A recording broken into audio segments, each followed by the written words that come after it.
All R there है, recording शुरू हो गया.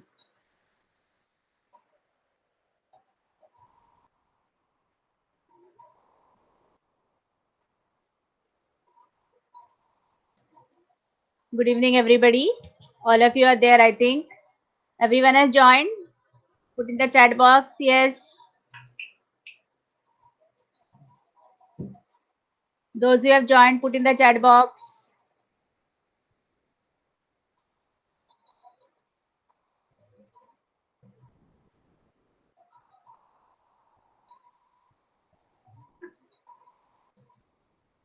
Okay.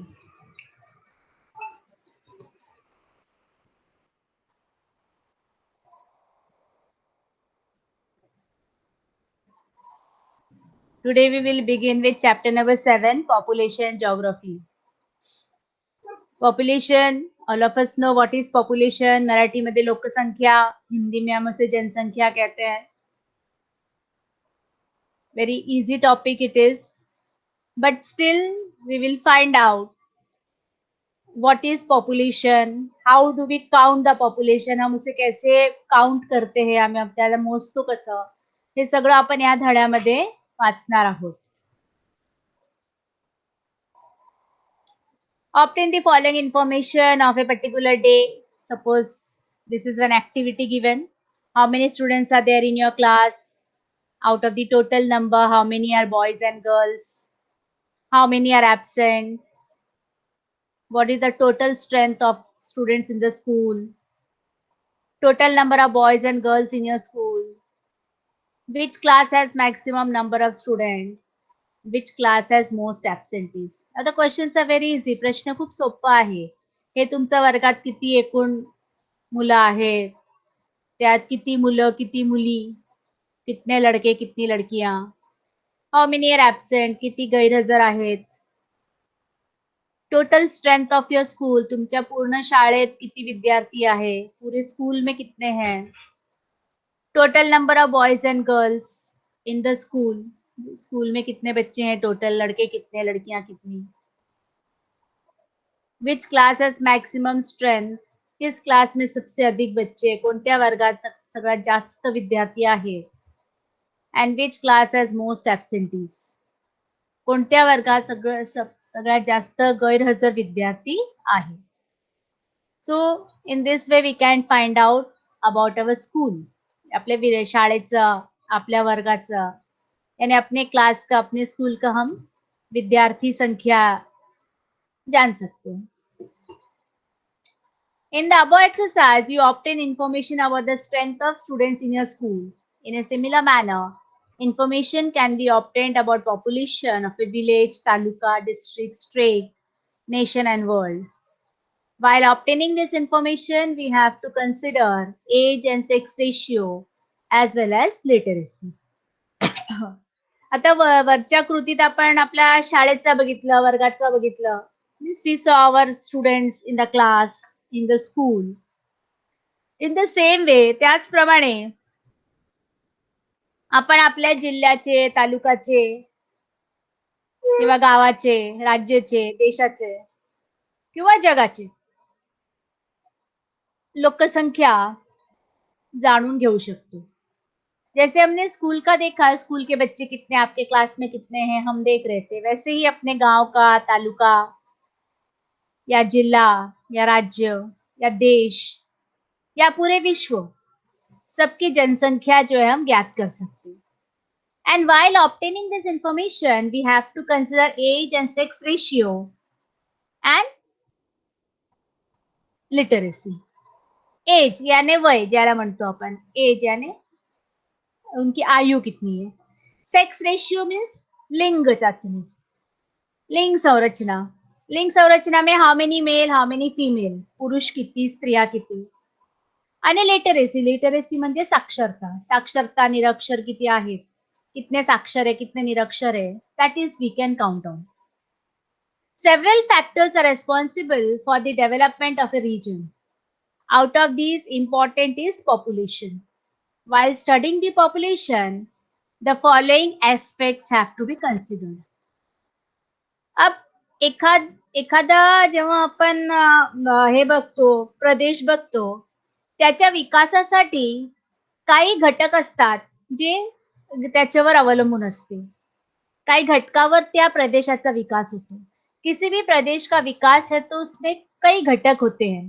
उनमें से एक घटक जो है लोकसंख्या या जनसंख्या म्हणजे त्याच्यातला एक घटक म्हणजे जनसंख्या किंवा लोकसंख्या आहे. मग जेव्हा आपण त्या त्या प्रदेशाचा जनसंख्येचा आपण वाचन करतो किंवा अभ्यास करतो, तेव्हा आपल्याला काय-काय लक्षात घ्यावे लागतात ते खाली दिलेले आहेत. मतलब जब हम किसी प्रदेश की जनसंख्या के बारे में जानकारी प्राप्त करते हैं, तो हमें कुछ चीज़ों की और जानकारी प्राप्त करनी होती है या उसे ध्यान में रखना होता है. सबसे पहला है पॉप्युलेशन ग्रोथ. सगळ्यात अगोदर पॉप्युलेशन ग्रोथ. पॉप्युलेशन ग्रोथ म्हणजे लोकसंख्येची वाढ, जनसंख्या में वृद्धि, ग्रोथ यानी वृद्धि. देन पॉप्युलेशन डिस्ट्रीब्यूशन, लोकसंख्येच्या वितरण, मतलब जनसंख्या का वितरण. Then third is population density. Density म्हणजे घनता. तर जनसंख्या या लोकसंख्येची घनता. आणि चौथा म्हणजे स्ट्रक्चर ऑफ पॉप्युलेशन. लोकसंख्येची रचना. Structure. All of you want to write down, you can write down. Growth म्हणजे वाढ किंवा वृद्धी. डिस्ट्रीब्यूशन म्हणजे वितरण. डिस्ट्रीब्यूशन का अर्थ होता है वितरण. डेन्सिटी म्हणजे घनता आणि स्ट्रक्चर म्हणजे त्याची रचना. तुम्ही ते particular words you can write down. तुम्ही ते लिहून घ्या मराठीमध्ये, हिंदीमध्ये म्हणजे तुम्हाला समजेल. म्हणजे जेव्हा आपण एखाद्या प्रदेशाचा जनसंख्येचा, लोकसंख्येचा अभ्यास करतो, तेव्हा ही 4 गोष्ट आपल्याला लक्षात घ्यायला हवं. जब हम किसी प्रदेश की जनसंख्या, लोकसंख्या के बारे में जब हम पढ़ते हैं या अभ्यास करते हैं, तो इन 4 चीज़ों को बिल्कुल ध्यान रखना चाहिए. अब यहाँ पर एक आपको उदाहरण दिया हुआ है, कैन यू टेल करके एक बॉक्स दिया हुआ है, आप इसमें देख सकते हो. Total population in 2016. एक 2 सिटी दिया है, एक ए सिटी, एक बी सिटी. कहीं 1 लाख है, कहीं 1,10,000, 1 लाख आणि 1,10,000. Total number of children born म्हणजे मुलांचा जन्म झालेला. ए सिटीमध्ये 2,000, बी सिटीमध्ये 2,750. Number of details, death, death म्हणजे मृत्यू, मृत्यू जिसे कहते हैं. तो ए सिटी में 1,500, बी सिटी में 2,200. People who are migrated from outside. Migrated म्हणजे स्थानांतरण. माइग्रेटेड का अर्थ होता है स्थानांतरण.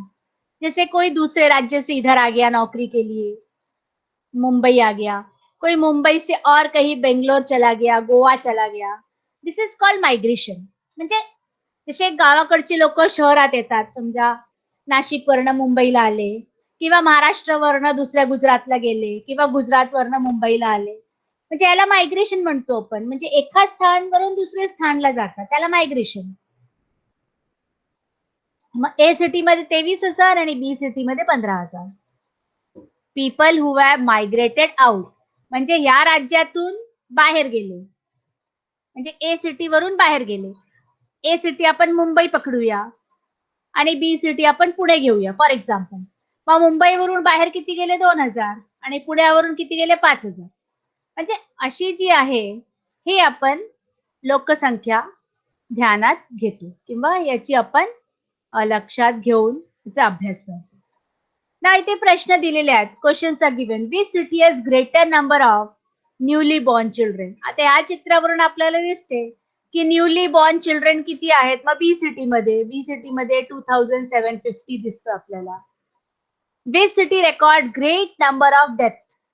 कोणत्या सिटीमध्ये जास्त मृत्यू आहे तर बी सिटीमध्ये. It is 2,200. तिसरा दिसतोय प्रश्न.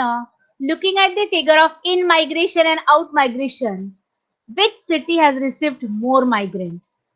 इन मायग्रेशन अँड आउट म्हणजे आले आणि गेले.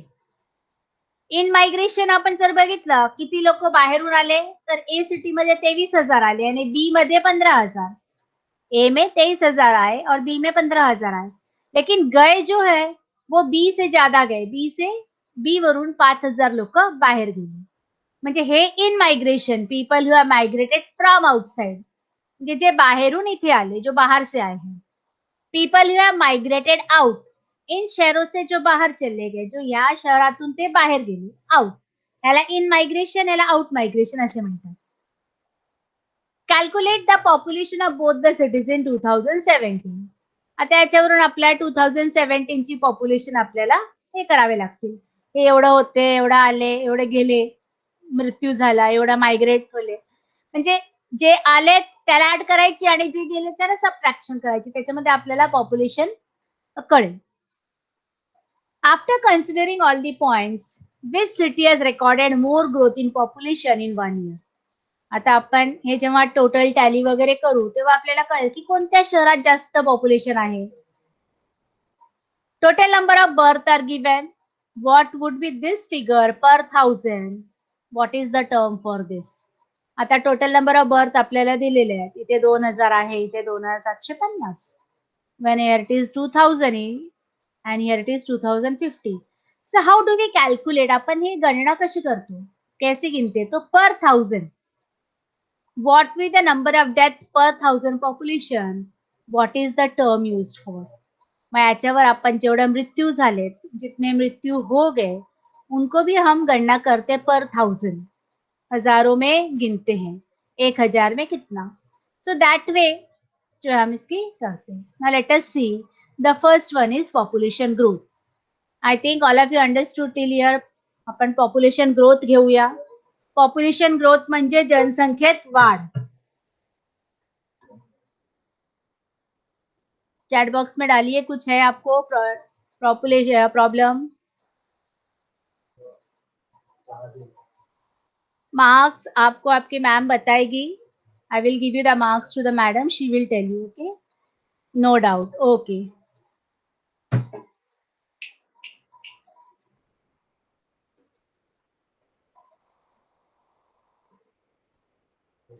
ये हटा ना, कैसे हटाते. Now we'll come on to population growth. Population growth म्हणजे जनसंख्येत वाढ, जनसंख्या वृद्धि.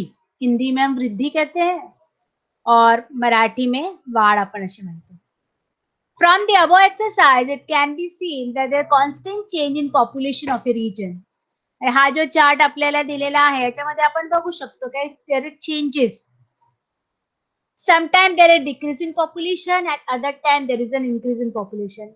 आता इथे 1,00,000 दिलेले आहे, एवढा नवीन झाले, मग 1,02,000 फॉर एक्झाम्पल होतो, पण त्याच्यात एवढी मृत्यू झाली आणि एवढी आलेत. म्हणजे फर्स्ट, सेकंड आणि फोर्थ याला जर आपण ऍड करून आणि हे जर मायनस केलं त्याच्यामध्ये आपल्याला कळेल. इसमें से अपने को पता चलेगा कि पॉप्युलेशन कितना बड़ा कितना घटा. ना इन्क्रीज और decrease is related to the following factors.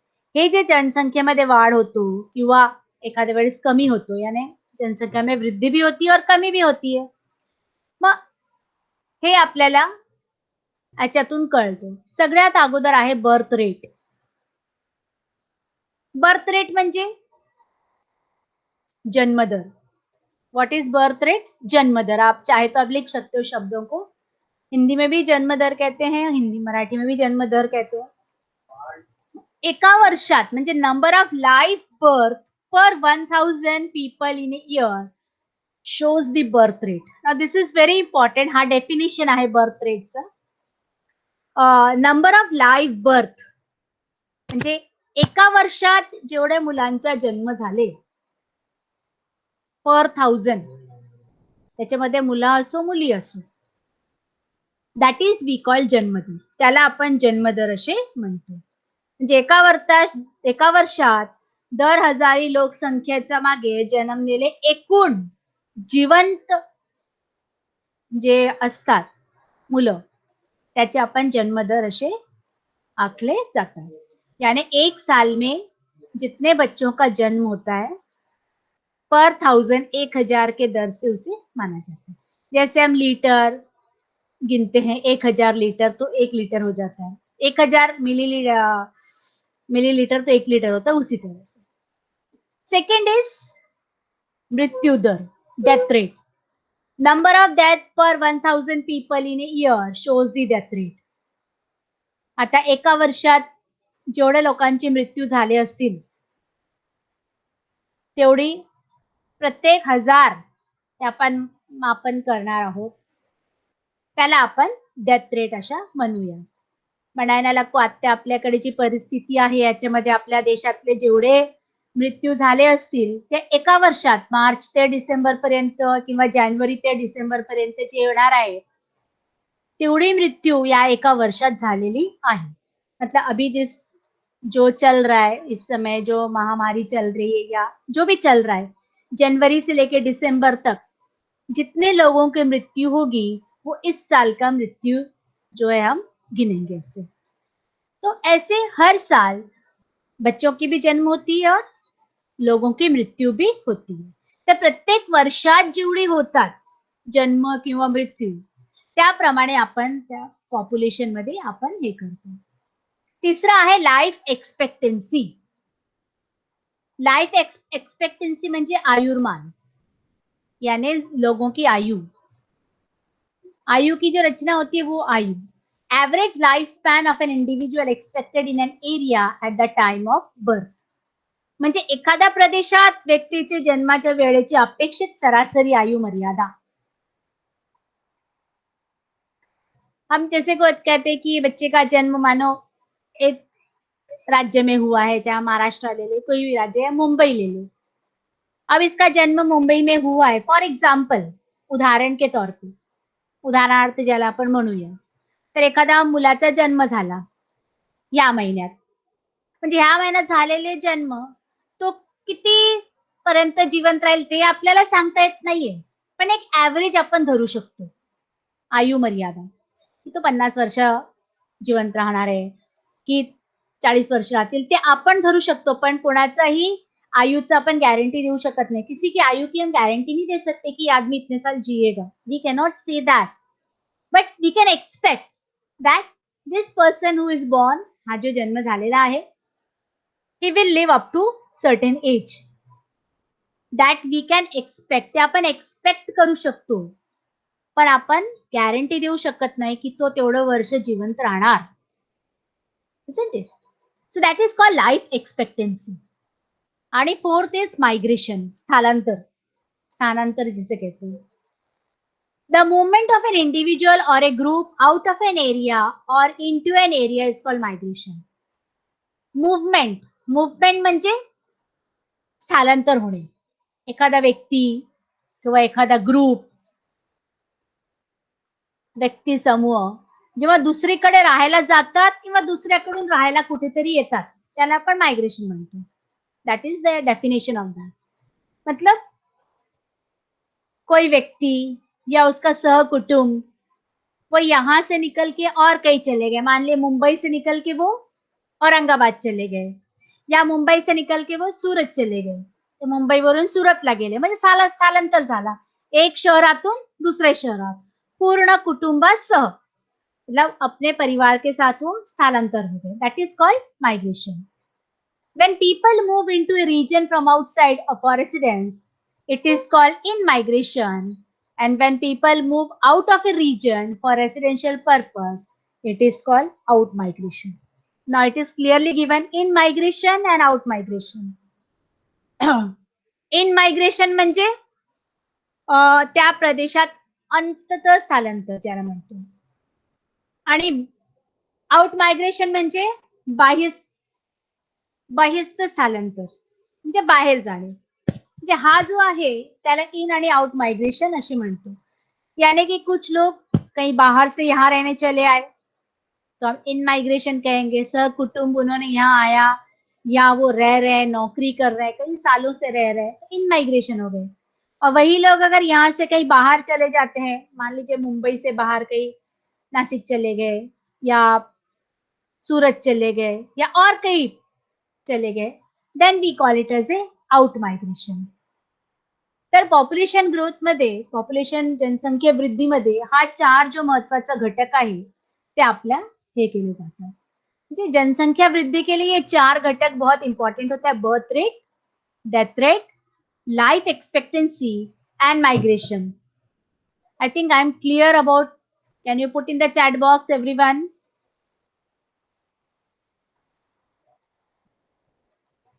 All of you understood? सबके समझ में आया? All of you? कुछ पूछना है?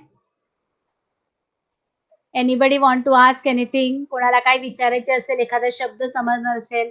All the 4 factors all of you understood birth rate, death rate, life expectancy and migration. हे 4ही घटक सगळ्यांना समजलं? Okay. I will proceed further.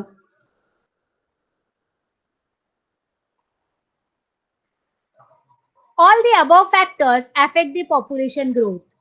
The difference between the birth rate and death rate is clearly responsible for the natural changes in population. Similarly, the migration of an individual or a group constantly result in change in population. आता हे जे 4 घटक आपण पाहिलं, हा जो 4 घटक आहे त्याच्यामुळे जनसंख्यामध्ये चेंजेस होतील, लोकसंख्यामध्ये. And then difference between birth rate and death rate. आपण जर आधीचा काळ बघायचा, म्हणजे आता तर खूप मॉडर्न चेंजेस आले, मॉडर्न मेडिकल फैसिलिटीज आलेली आहे. अभी जो है बहुत सारे मॉडर्न मेडिकल फैसिलिटीज, लेकिन बहुत पुराने जमाने में अगर हम देखें आज से 30 साल 40 साल पहले, तो बर्थ रेट जरीच असायचं तर डेथ रेट जास्त असायचं. आता कसं एखाद्या वेळेस एखाद्या मुलाला काय झालं तर आपण लगेच डॉक्टरकडे जातो, मेडिकल फॅसिलिटीज प्रॉपर आहे, गावामध्ये पण आहे. त्यामुळे त्या मुलाचा, त्या नवजात शिशूचा आपण लाईफ वाचू शकतो. पण 30-40 वर्षापूर्वी असं काही नव्हतं. Before 30-40 years such things were not. 30-40 साल पहले ऐसे कुछ नहीं था. पहले अगर एखादा बच्चा बीमार पड़ जाए तो उसके लिए एक गांव के वैद्य जी होते थे, उसी के पास चले जाते थे, लोग उसी पे विश्वास करते थे. मॉडर्न फैसिलिटीज था ही नहीं कि ऑक्सीजन सिलेंडर दे दो उसको, ये करो, उसके ऑपरेशन करो. आजकल छोटे-छोटे बच्चों को प्रॉब्लम होती है तो प्रॉपर मेडिकल फैसिलिटीज देके हम उसकी ये कर सकते हैं. तो पहले जो डेथ रेट और बर्थ रेट में डिफरेंस बहुत हुआ करता था, यानी भिन्नता जैसे कहेंगे. म्हणजे एखाद्या जन्मदर आणि मृत्यूदर मध्ये खूप वास्ट हे होतं, पण आता तसं नाहीये. पण एखाद्या वेळेस जन्मदर आणि मृत्यूदर मध्ये जर डिफरन्स असेल, मग त्याच्यामुळे आपल्या पॉप्युलेशन मध्ये चेंजेस दिसतो. त्याच्यावर परिणाम होतो. मग नैसर्गिकरित्या जे बदल होते, ते आपण जन्मदर आणि मृत्यूदरचा डिफरन्समुळे आपल्याला कळतो. सिमिलरली माइग्रेशनमुळे पण कळतात. माइग्रेशन की वजह से भी होता है, स्थलांतर होते हैं. मान लीजिए हमको बचपन में अकबर और बीरबल की एक कहानी सबको याद होगी, कहीं सुना होगा आपने, कि अकबर पूछता है बीरबल से कि कितने कौवा है बताओ अपने राज्य में. तो वो कुछ गिन के अपना हिसाब-किताब बता के 5 लाख, 6 लाख कुछ ऐसे 6,000 बता देता है. तो अकबर उससे पूछता है कि कैसे बोल सकते हो? बोलते हैं अगर ज़्यादा होगा तो वहाँ से बाहर से आ गए अपने दोस्तों से मिलने, रिश्तेदारों से, और अगर कम हो गया तो यहाँ से चले गए. So that is migration. म्हणजे हा जो एक लहानपणी आपण गोष्ट ऐकायचा अकबर आणि बिरबलचा, की अकबर विचारतो, "आपल्याकडे कावळा किती आहेत आपल्या राज्यात?" मग बिरबल एखाद्या वेळेस सांगतो, की एवढे-एवढे आहेत. तर अकबर त्याला विचारतो, की "अ, असं कसं म्हणू शकतो एवढाच कावळा आहे?" तर म्हणे, "काय नाही, जर जास्त असेल तर बाहेरून आले असतील आपल्या नातेवाईकांना भेटायला, आणि जर कमी असेल तर आपल्या इथून गेले असतील आपल्या नातेवाईकांना भेटायला." त्याला मायग्रेशन आपण म्हणतो, म्हणजे स्थलांतर. That was a story. It was a joke like. तर याला मायग्रेशन आपण म्हणतो, की migration of an individual or a group changes and that result in change in population. तेव्हा स्थलांतर पण होतो. इथून लोकं बाहेर जातात आणि बाहेरून लोक इथे येतात, तेव्हा पण जनसंख्यामध्ये चेंजेस होऊ शकतात, लोकसंख्यामध्ये. The unchecked growth of population put pressure on resources of a region. On the other hand, a controlled growth of population will lead to availability of resource in the right proportion. A controlled population is an indicator of a development of region. Now, this is most important. The unchecked growth of population put pressure on the resources of a region. जेव्हा population किंवा जनसंख्येवर आपण कुठलेही नियंत्रण नसेल,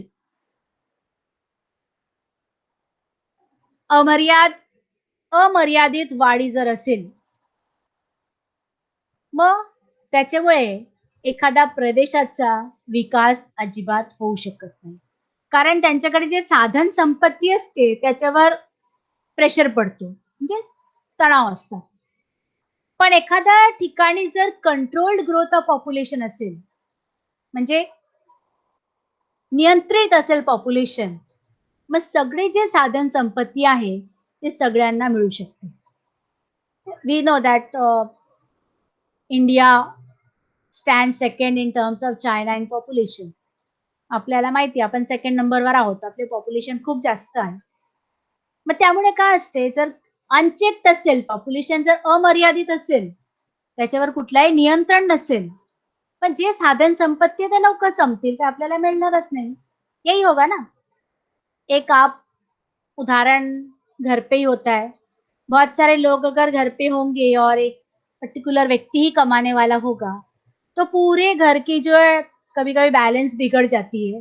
माना beach में एक आदमी बीमार पड़ गया, कुछ और हो गया, तो पूरा घर का ये बिगड़ जाता है, इज़न्ट इट? तो वही होता है। तो इसलिए population has to be controlled. Means we must have a controlled population so that all the resources will be available. जे काही आपल्याकडे साधन संपत्ती आहे, त्याचं बरोबर वितरण सगळ्यांमध्ये झालंच पाहिजे. आणि म्हणून म्हणतात, "a controlled population is an indicator of development of a region."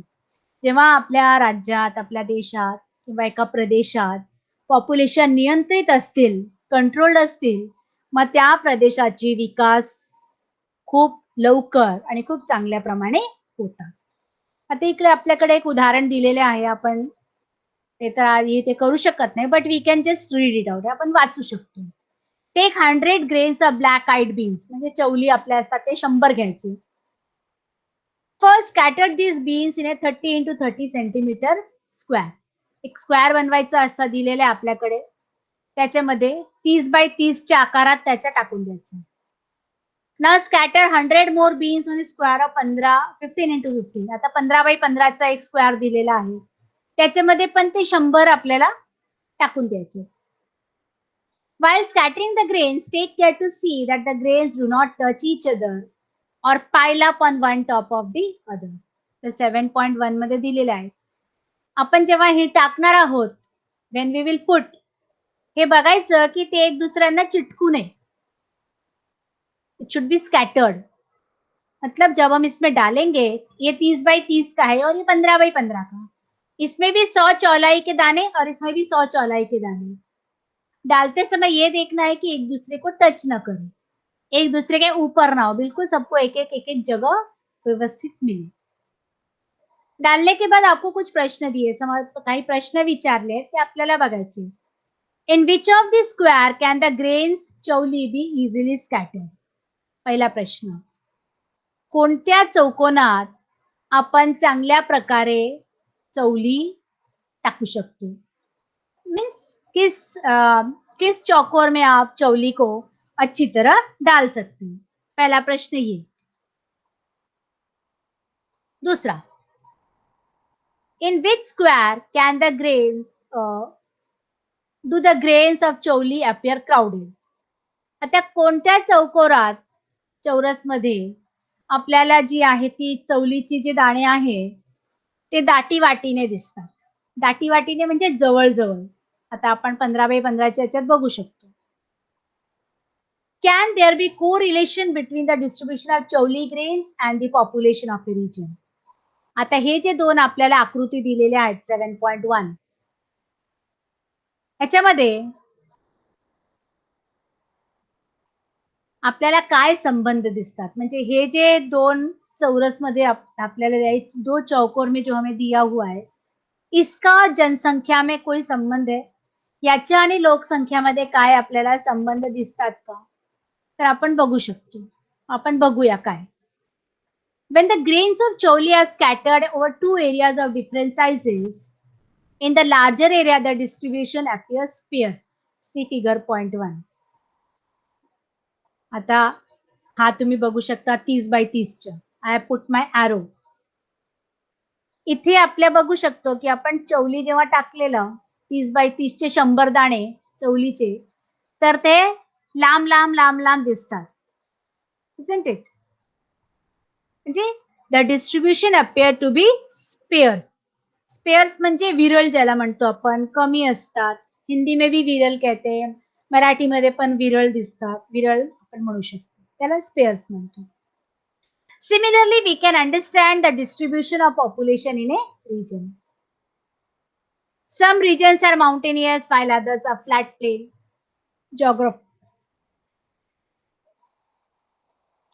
Geographical conditions vary. Some regions are well endowed with natural resources, sorry, while others have limited resources. These conditions affect the distribution of population. आता जो दुसरा घटक आहे population वितरण, पहिला आपण बघितलं जनसंख्येत वाढ, पण दुसरा जो आहे आता डिस्ट्रीब्यूशन, जनसंख्येचा लोकसंख्येच्या वितरण, यानी जनसंख्या का वितरण. तो ये जो आपको आकृति था ये जनसंख्या वितरण का था.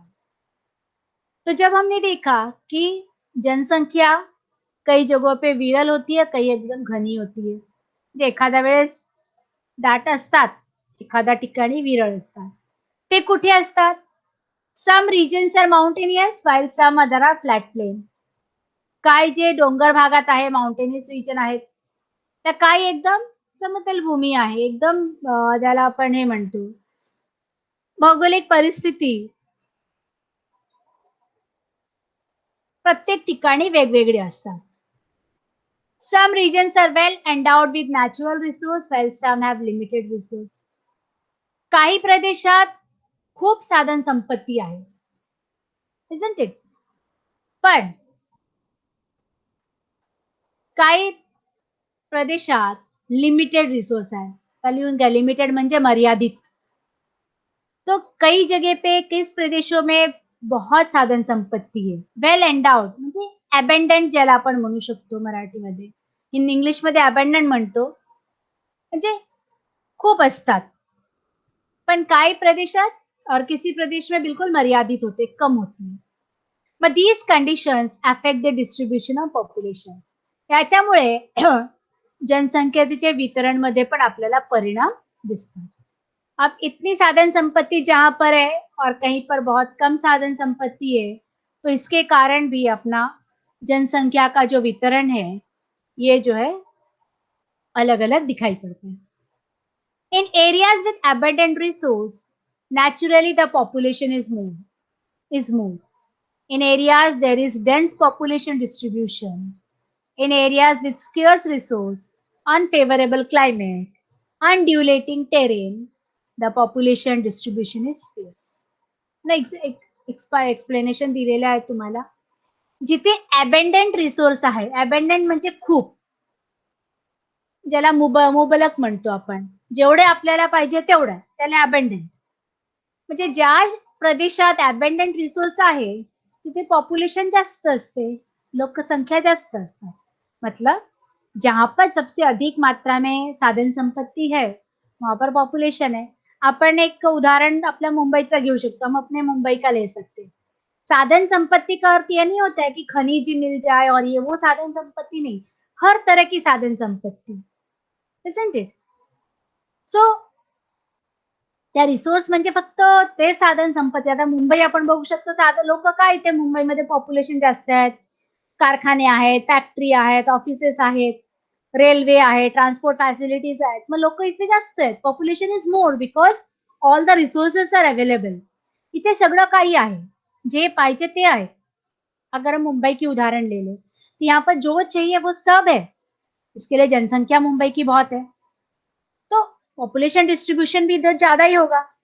But in the areas with scarce resource, जहां पर साधन संपत्ती है ही नाही, जिथे कमी आहेत, अनफेवरेबल क्लायमेट, तिकडची वातावरण, हवामान ज्याला आपण म्हणतो, तेही चांगलं नसेल. isn't it? अनुकूल वातावरण नसेल. देन अनड्युलेटिंग टेरेन, म्हणजे माउंटेनस रिजन असेल, एखादा डोंगर भाग असेल, मग तिथे आपल्याला पॉप्युलेशन खूप कमी दिसणार आहे. स्पेअर्स म्हणजे विरळ. हिंदी में भी विरल कहते हैं, मराठीमध्ये पण विरळ म्हणतात.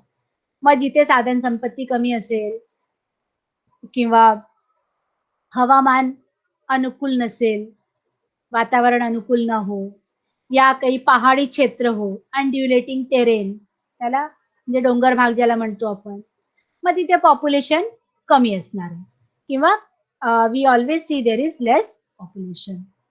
I think all of you are clear with this population distribution.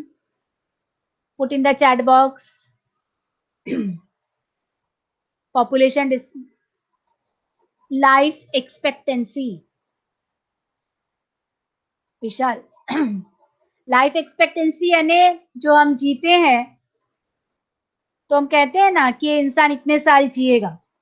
एक सोच लेते हैं. एक बच्चा जब जन्म लेता है, मैंने पहले ही कहा कि हम एक्सपेक्ट कर सकते हैं कि आदमी 50 साल तक जिएगा, लेकिन हम उसकी गारंटी नहीं दे सकते वो 50 साल तक जिएगा करके. Isn't it? तो उसे लाइफ एक्सपेक्टेंसी कहते हैं. आपको समझ में आया विशाल अभी? पुट चैट बॉक्स में डालिए आप. ओके, चलिए. All of you understood? मुझको नहीं. ए आशु, सो मत जाना, 2 मिनट रुकना है, आधा घंटा ही है.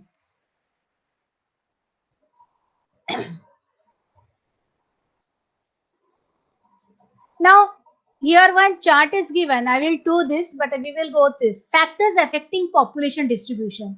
कोणकोणते घटक आपल्याला पॉप्युलेशनच्या वितरणासाठी हे असतात, परिणामकारक असतात ते बघू. आधी फिजिकल फॅक्टर्स. फिजिकल फॅक्टर्स म्हणजे प्राकृतिक घटक. हिंदी में भी प्राकृतिक कहते हैं, मराठीमध्ये पण प्राकृतिकच म्हणतो आपण. पहिला आहे लोकेशन. लोकेशन म्हणजे स्थान. हिंदी में भी स्थान ही कहते हैं. दूसरा आहे रिलीफ. रिलीफ म्हणजे प्राकृतिक रचना. हिंदी मराठी सेम शब्द. तिसरा आहे क्लायमेट. क्लायमेट म्हणजे वातावरण. वातावरण हिंदीमध्ये, हवामान मराठीमध्ये. चौथा म्हणजे सॉइल. सॉइल यानी मृदा. मृदा मराठीमध्ये म्हणतात, हिंदी में मृदा कहते हैं. आणि पाचवा आहे मिनरल रिसोर्स, खनिज संपत्ती. मिनरल यानी खनिज हिंदी में भी कहते हैं. So these are all the physical factors which affect the population. Then second comes economic factors. Economic म्हणजे आर्थिक घटक. हिंदी में भी आर्थिक घटक ही कहते हैं. आर्थिक घटक इसलिए कि वो क्षेत्र कौन सा है, एग्रीकल्चर यानी शेती किंवा खेती जिसे कहेंगे. इंडस्ट्री. इंडस्ट्री म्हणजे कारखाना. अर्बनायझेशन. अर्बनायझेशन नागरीकरण. ट्रांसपोर्ट. ट्रांसपोर्ट यानी वाहतूक, मराठी में वाहतूक कहते हैं. And fifth is market. Market यानी बाजार, बाजारपेठ. Isn't it? तो ये है economic factors. Then third comes political factors. राजनैतिक घटक, राजकीय घटक ज्याला म्हणतो. वॉर, एखाद्या वेळेस कुठे युद्ध झालं. पॉलिटिकल इन्स्टेबिलिटी, राजकीय अस्थिरता. आणि तिसरा आहे गव्हर्नमेंट पॉलिसीज, राजकीय धोरण. यानी सरकारी जो धोरण होती है, सरकार की जो पॉलिसीज होती है, वो भी कई मायने पे पॉपुलेशन पर अफेक्ट करता है. चौथा है सोशल फैक्टर्स. सोशल यानी सामाजिक घटक. आप लिख सकते हो शब्दों को. रेस. रेस म्हणजे वंश. रिलीजियन धर्म. लैंग्वेज भाषा. कस्टम्स एंड ट्रेडिशंस रूढ़ी और परंपरा. आप भारत ले लीजिए. अगर भारत हम लेते हैं, हर राज्य की अपनी कस्टम और ट्रेडिशन है. आप पंजाब चले जाइए, वहां पर उनकी रीति रिवाज अलग है. वहां के डांस, फोक डांस, गरबा है, ये भांगड़ा है. आप गुजरात चले जाइए, गुजरात में गरबा है, डांडिया होता है. आप महाराष्ट्र में आ जाइए, कोली डांस है, फोक डांसेस जिसे हम कहते हैं. Isn't it? और आप केरल, तमिलनाडु चले जाइए, वहां पर भरतनाट्यम, मोहिनी अट्टम, ये सारे डांसेस होते हैं. यानी कि हर एक राज्य में आपको अलग अलग कोई भी चीज मिळेल. आपल्या देशात विविध परंपरा आहे. भाषा पण विविध आहे. आपल्याला एकूण आपण जर बघायला गेलो तर 5,000 भाषा आहेत आपल्याकडे, बोली याला म्हणतो आपण. आणि त्याच्यामध्ये 22 की 23 गव्हर्नमेंटनी हे केलेलं आहे. 23 languages are recognised by the government in India. So all these factors again affect the population. हे जे फॅक्टर्स आहेत, हे जे घटक आहेत, हे पण आपल्या पॉप्युलेशनवर बरंच काही परिणाम आणतात. आता आपण हा पुढचा बघूया. Draw a square of 2 into 2 meter. In this square, ask two students to stand, slowly increase the number of students and ask the question. In the space provided, can you move around easily? म्हणजे हा कृती आपल्याला शाळेत करायचा पण इथे दिलेला आहे. एक 2 बाय 2चा स्क्वेअर घेऊया. आधी त्याच्यामध्ये 2 विद्यार्थ्याला उभा करू आणि त्याच्यामध्ये मग विद्यार्थ्यांची संख्या वाढत जाईल. मतलब एक 2 बाय 2 का स्क्वायर बनाएंगे स्कूल ग्राउंड पे. पहले 2 विद्यार्थी खड़ा करेंगे और बाद में उसमें संख्या बढ़ाते जाएंगे और फिर प्रश्न पूछेंगे. In the space provided can you move around easily? जो आपको जगह दी गई है, क्या आप उसमें आराम से घूम सकते हो? 2 बच्चे थे तो घूम पा रहे थे और अधिक हो जाएंगे तो नहीं घूम पाएंगे.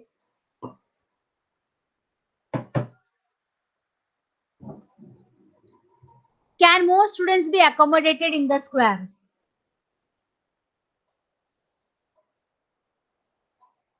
तो इस स्क्वायर में और बच्चे आ सकते हैं क्या? आप देख सकते हो आपको 7.2 दिया है. Students carrying out the activity. When answers to the above questions are negative, then ask all the students to write the observation and experiment and initiate discussion. म्हणजे ते आपल्याला कृती करायची होती पण आपण इथे आपण एक्सप्लेनेशन बघूया. म्हणजे प्रश्न जेव्हा पहिला विचारला गेला की त्या मुलांना विचारायचा तुम्ही आरामशीर तिथे जाऊ येऊ शकता का?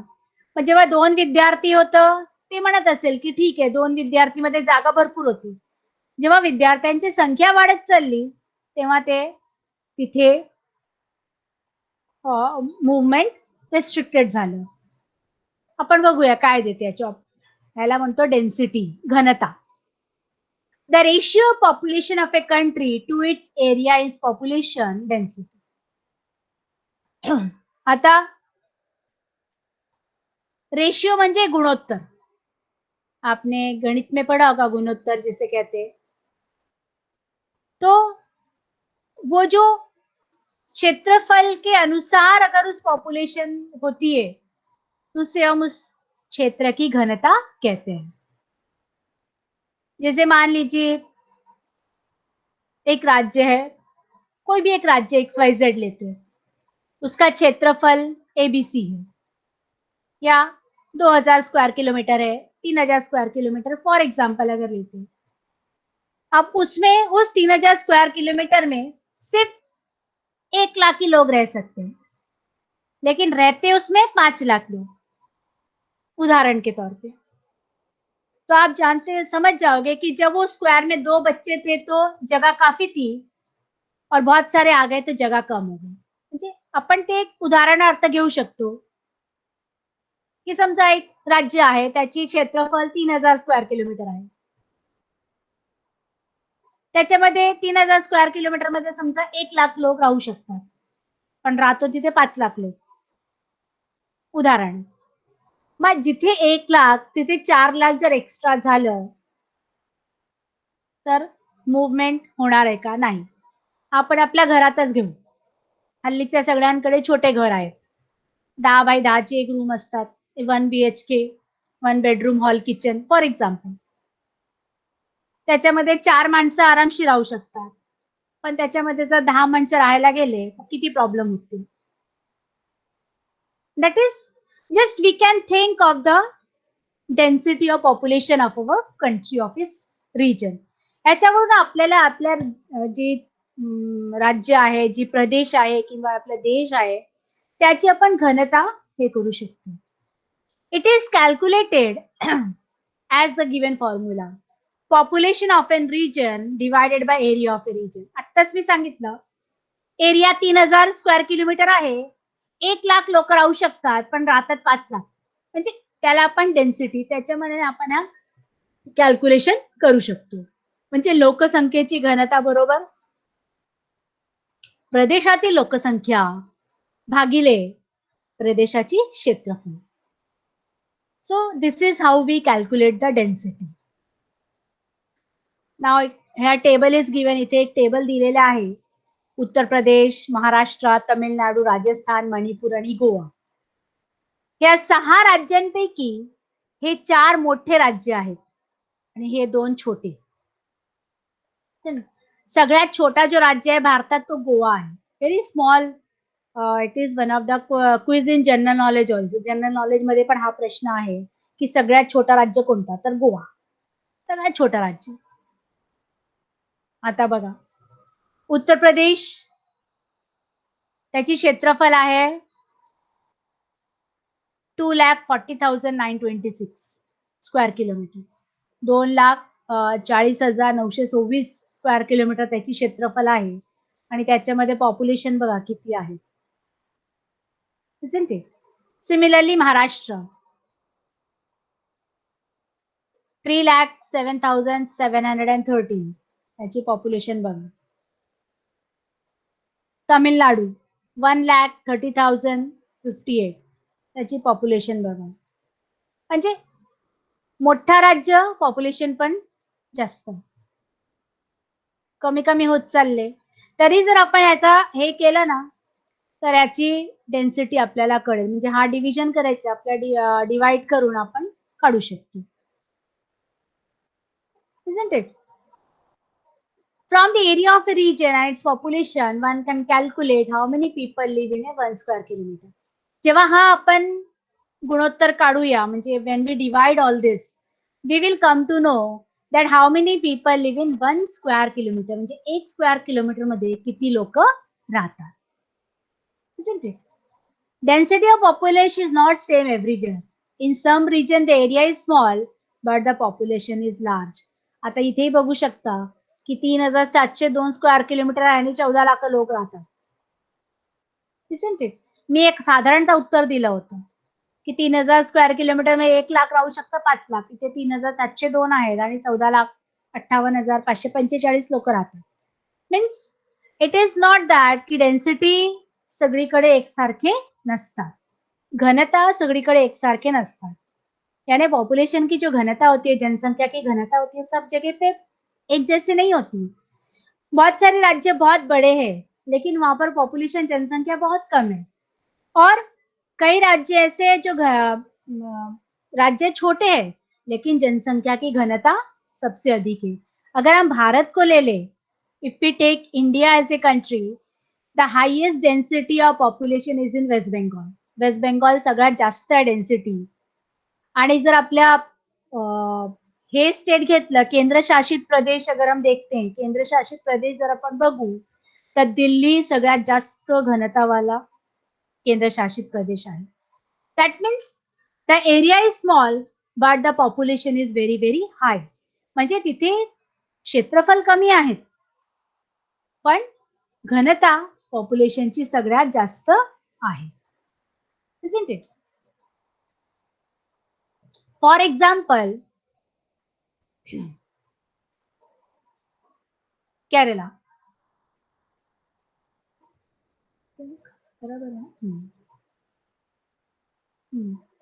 In other regions, the area is large, but the population is low. Therefore, the density of population is low. For example, Rajasthan.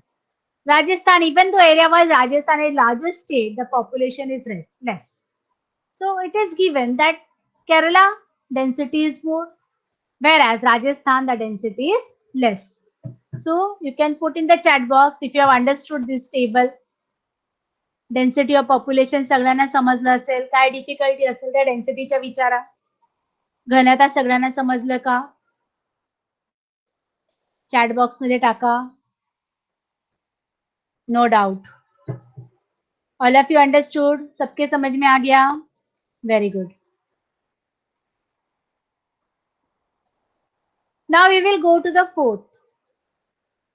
Think about 20 people in a neighborhood and divide into following category: young, adult, old, educated, uneducated, male, female, student, labor, merchant, industrialist, unemployed and housewife.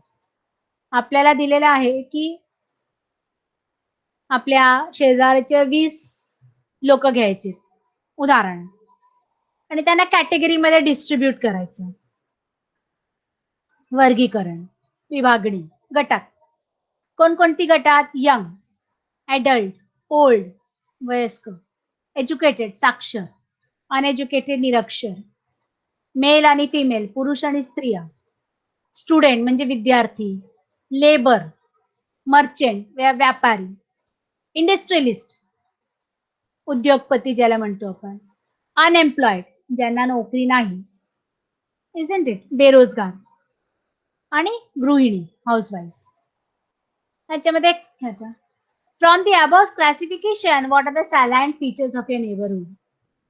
Can such a classification be done for country as a whole? म्हणजे हा जो आपण वर्गीकरण केलं तर आपल्या शेजारच्या परिसरातील काय दिसेल, कोणती लोक जास्त आहेत तसं दिसणार आहे. मग याप्रमाणे वर्गीकरण अपन देशासाठी करू शकतो. अपने देश के लिए हम इस तरह का वर्गीकरण कर सकते.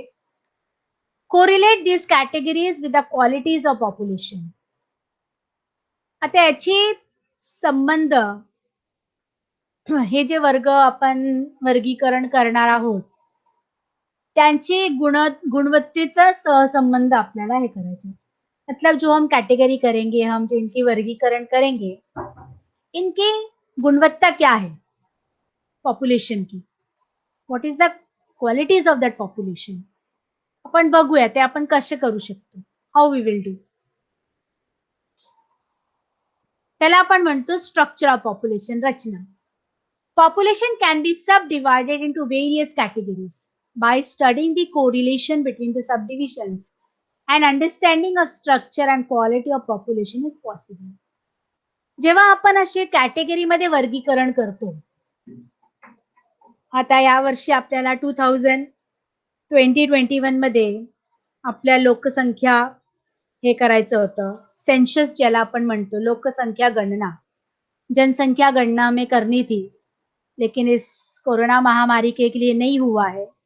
नहीं तो आपको पता चलता कि कैसे हम करते हैं. तो हर 10 साल में हमारे देश में सेंसस होती है, लोकसंख्या की गणना की जाती है, उसको हम सेंसस कहते हैं. लोकसंख्येची जी गणना आपण करतो त्याला आपण सेन्सस म्हणतो. ती जी सेन्सस आहे यावर्षी व्हायची होती, पण आता या कोरोनामुळे झाली नाही, नाहीतर मे जून मध्ये आपल्याला झालं असतं. तर त्याच्यामध्ये आपण ही कॅटेगरी वर्गीकरण करतो. प्रत्येक कुटुंबात जे असतात ते अधिकारी जातात, त्यांना विचारतात, तुमच्या कुटुंबामध्ये किती मेल आहे, किती फिमेल्स आहेत, हेड ऑफ द फॅमिली. समजा आता तुमच्याकडे 6 माणसं आहेत फॉर एक्झाम्पल, आजी आजोबा, आई बाबा आणि तुम्ही दोघं भाऊ बहिणी. मतलब आपके घर में 6 लोग हैं, आपके दादा दादी, माँ पिताजी और आप 2 भाई बहन.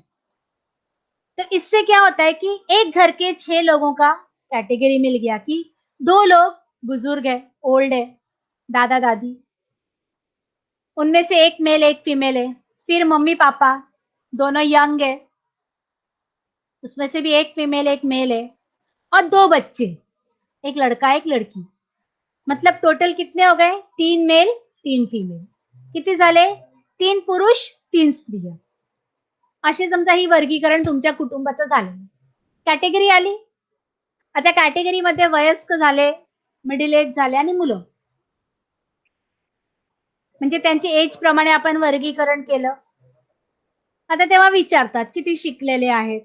मग तुमचे आजी आजोबा काहीतरी असतील 10वी पास, या दादी नानी कोई पढ़े लिखे नहीं है. तुमचे आई वडील किती, मग तुम्ही मुलं शाळेत जाता की नाही ते विचारले असतील, तुम्हाला विचारतील. हा ठीक आहे, एक 8वी मध्ये आहे, एक 6वी मध्ये आहे, 2 झाले म्हणजे 2 ही मुलं शिकतायत. अजून कोणी आहे का घरी, एखादा न्यू बॉर्न चाइल्ड आहे का, नाहीये. समजा तुमच्याकडे नाहीयेत पण दुसऱ्याकडे कुठेतरी असतील. म्हणजे अशी जी गणना केली जाते ही सेन्सस, ह्याच्यावरून आपल्याला ही स्ट्रक्चर जी आहे, पॉप्युलेशनची जी रचना आहे, लोकसंख्येची जी रचना आहे, ती आपल्याला कळते. आता इथे दिलेलं आहे कोणकोणती ग्रुप असतात. Male, adolescent, illiterate, children, unemployed, infant, literate, rural, working population, urban, female, old, young, dependent and adult, अशी ग्रुप केले असतात. असे याला आपण ग्रुप्स म्हणतो. पुरुष, मेल. ॲडोलेसेंट म्हणजे कुमार, इलिटरेट म्हणजे निरक्षर, चिल्ड्रन म्हणजे बालक, चिल्ड्रन यानी बालक, अनएम्प्लॉयड बेरोजगार, हिंदी मराठी दोनों सेम है, इन्फॅन्ट शिशु, लिटरेट साक्षर, रूरल ग्रामीण, वर्किंग पॉप्युलेशन कार्यरत गट, याने जो लोक नोकरी करते. वर्किंग पॉप्युलेशन मध्ये दोन्ही येतात. हल्लीचे मुली पण घराच्या म्हणजे लेडीज पण जॉबला जातात. पुरुष पण जातात, मेल आणि फिमेल. मग वर्किंग ते कार्यगट ज्याला म्हणतो आपण. अर्बन, अर्बन म्हणजे शहरी भाग, नागरी हे असं. फिमेल स्त्री, ओल्ड वयस्क वृद्ध, यंग युवक 18 साल के बाद. डिपेंडेंट पॉपुलेशन अवलंबित गट. डिपेंडेंट कौन होते? छोटे बच्चे और बड़े बुजुर्ग. जे लहान मुलं असतात, जे नोकरी करत नाही ते डिपेंडेंट झाले. तुम्ही तुमच्या आई-वडिलांवर अवलंबून आहात. आणि तसेच तुमचे आजी-आजोबा म्हणजे आपके दादा-दादी, वो आपके माता-पिता के ऊपर डिपेंडेंट है. तो उनके ऊपर अवलंबित है. तो दैट इज डिपेंडेंट. आणि एडल्ट म्हणजे प्रौढ़. तो इस तरह की जो गट की जाती है और इस गट के बाद जो हर घर से हम इकट्ठे करते हैं सारे जानकारी इन गटों में बांटा जाता है. बांटने के बाद हमें पॉप्युलेशन यानी लोकसंख्या या जनसंख्या की रचना ज्ञात होती है. म्हणजे हे जेव्हा आपण एक गट पाडतो, या गट पाडल्यावर आपण प्रत्येक समजा एखाद्या शहराचा प्रत्येक घराचा आपण हे जर जेव्हा हे करून घेतो, तेव्हा आपल्याला लोकसंख्येची जी रचना आहे ती आपल्याला कळते. त्याच्यामध्ये अजून काय असतात? Sex, age, rural, urban, literate, productive, population can be subdivided as per groups given above. Male आणि फिमेल ते झालं सेक्स, लिंग ज्याला म्हणतो आपण. Age, adolescent, children, infant, young, adult, old हे सगळं एज फॅक्टर मध्ये आले, वय मध्ये आले. रुरल म्हणजे ग्रामीण भागात, अर्बन म्हणजे शहरी भागात आणि लिटरसी म्हणजे साक्षर किती आहेत. प्रोडक्टिव्ह पॉप्युलेशन जेव्हा आपण वर्किंग पॉप्युलेशन बघितलं, कार्यरत गट, त्याला आपण प्रोडक्टिव्ह पॉप्युलेशन असे म्हणतो, कार्यक्षम. These subgroups are the relationship with one another is studied in the structure of population. म्हणजे हे जे आहेत, हे जेव्हा आपण गट करून टाकतो, ये जब हम गट बना लेते हैं, इसका ग्रुप बना लेते हैं, तब हम स्ट्रक्चर ऑफ पॉपुलेशन यानी कि जनसंख्या की जो रचना है, उसमें हम उसका अभ्यास में हमें काम आता है. अब हम एक-एक देखेंगे. पहले sex ratio. I think I am clear all of you up to here. यहाँ तक सबके समझ में आ गया होगा. Will come to sex ratio. Sex ratio म्हणजे लिंग गुणोत्तर ज्याला म्हणतो आपण. As per the gender, population we can be divided into males and females. म्हणजे आपण हिंदीमध्ये, मराठीमध्ये लिंग वाचलं असेल. संज्ञा में हमने लिंग के बारे में पढ़ा है. We have learned in noun, gender. मग जेंडरमध्ये दोनच, मेल आणि फिमेल. मेल आणि फिमेल म्हणजे स्त्री आणि पुरुष. त्या स्त्री आणि पुरुष म्हणजे मुलं-मुली पण आहेत, वयस्क पण असतील, एखादा छोटा बाळ, शिशु पण असतो. ते सगळं. This is natural division which can be easily understood.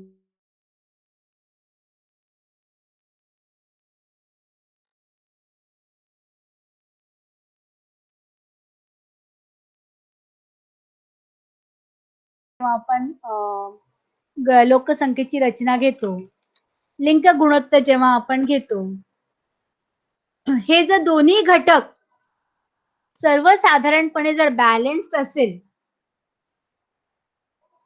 म्हणजे जर सेम असेल पॉप्युलेशन मध्ये मेल आणि फिमेल, तर त्याला आपण बॅलन्स पॉप्युलेशन म्हणू शकतो. So in the population study the ratio of men and women is very important. हे आपण कसं कॅल्क्युलेट करतो? Total number of females divided by total number of males multiplied by 1000 प्रति हजार. एकूण स्त्री भागिले एकूण पुरुष गुणिले 1000. हा जो आहे हा त्याची फॉर्म्युला आहे. या लिंग गुणोत्तर प्रमाणे आपण आपल्या प्रदेशात किती पुरुष आहेत, किती स्त्रिया आहेत हे आपण मोजू शकतो. When for every 1000 male, the number of females is less, the sex ratio is said to be low. When for every 1000 male, if the number of females are more, then the sex ratio is said to be high. Look at the graph given on figure number 7.3. You have 5 states over here. तुम्हाला 5 इथे राज्य दिलेले आहेत 7.3 मध्ये. हरियाणा, बिहार, महाराष्ट्र, छत्तीसगड आणि Kerala. 1000 mails प्रमाणे female किती आहे? तर हरियाणात सगळ्यात कमी 879. तर Bihar 918, Maharashtra 929, Chhattisgarh 991, Kerala 1084. This is according to 2011 सेन्शस. 2011 ची जेव्हा आपण लोकसंख्येची जी गणना केली होती त्याच्याप्रमाणे ही जे लिंग गुणोत्तर आपल्याला दिलेली आहे त्याच्यामध्ये केरळात सगळ्यात जास्त म्हणजे 1084 फीमेल प्रति 1000 मेल आहे. प्रति हजार, तर हजार ज्याला आपण म्हणतो. यानी केरला में सबसे अधिक स्त्री है पुरुषों से अधिक. 1000 से हम जब गिनते हैं तो 1084 और सबसे कम हमें हरियाणा में दिखता है 879. So this is how we calculate the sex ratio. I think I'm clear up to here, everyone. Sex ratio, anything, anyone has a doubt? Put in the chat box. All of you put in the chat box.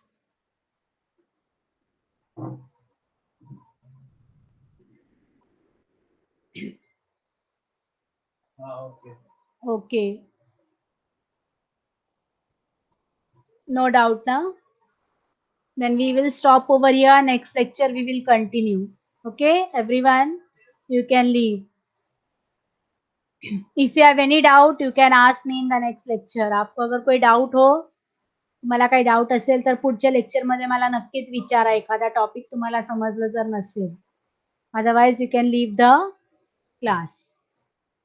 Okay, everyone.